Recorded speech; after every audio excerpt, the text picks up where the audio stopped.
নমস্কার বন্ধুরা, আজ নতুন একটি ভিডিও নিয়ে আপনাদের সামনে উপস্থিত হয়েছি।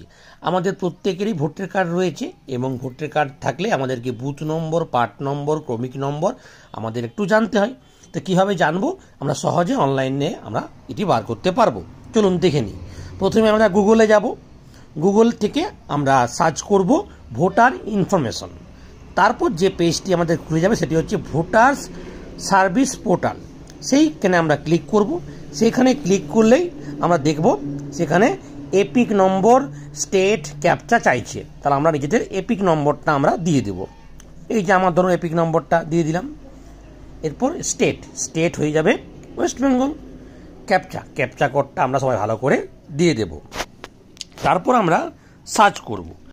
আমরা ভালো করে ক্যাপচা কোডটা দেব। দেখুন যা যা আছে আরামসে আস্তে আস্তে করে ক্যাপচা কোডটা আমরা দেব। ক্যাপচা কোডটা দিয়ে দেওয়ার পরে আমরা সার্চ অপশানে যাব। যখনই আমরা সার্চ অপশানে যাব দেখবেন নিচে একটু স্ক্রল করব, তারপর দেখবেন ডিটেলসে দেখব আমাদের পুরো ভোটার ইনফরমেশন ডিটেলসটা আমাদের দেখবেন চলে আসছে। এ হচ্ছে খুব সুন্দর, দেখুন খুব সুন্দরভাবে ভোটার ইনফরমেশন পুরো তথ্য, সিরিয়াল নম্বর, পার্ট নম্বর, ক্রমিক নম্বর সব চলে এলো। এটা আপনি প্রিন্ট করে সেভ করে মোবাইলে রেখে দিতে পারেন। এভাবে আমরা ভোটার ইনফরমেশন আমাদেরটা আমরা ভালো করে সযত্নে রেখে নেব এবং পিডিএফ আকারে এটা আমাদের মোবাইলে থেকে যাবে। চলুন আমরা আরেকবার এই প্রসেসটা একবার দেখে নিই। তাহলে প্রথমে আমরা গুগলে চলে গেলাম।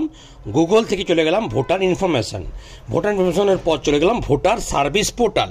তারপর যে পেজ খুললো সেখানে আমরা নিজের এপিক নম্বর দিব, স্টেট ওয়েস্ট বেঙ্গল করব, আর যে ক্যাপচাটা আছে সেটা ভালো করে আস্তে আস্তে দিয়ে দেব। এইবারে সেটা দেওয়ার পর, ক্যাপচাটা দেওয়ার পর সার্চ করব। সার্চ করলেই দেখবেন একটা পেজ খুলে যাচ্ছে। তারপর নিচে আমরা একটু স্ক্রল করে ডান দিকে যাব, দেখব ভিউ ডিটেলস বলে একটি অপশান আছে এবং সেই ভিউ ডিটেলস অপশানটি ক্লিক করলেই আবারও পিডিএফ আকারে সেটি চলে আসবে পুরো ভোটার ইনফরমেশনটা, যেখানে সিরিয়াল নম্বর, পার্ট নম্বর, ক্রমিক নম্বর সব থাকছে।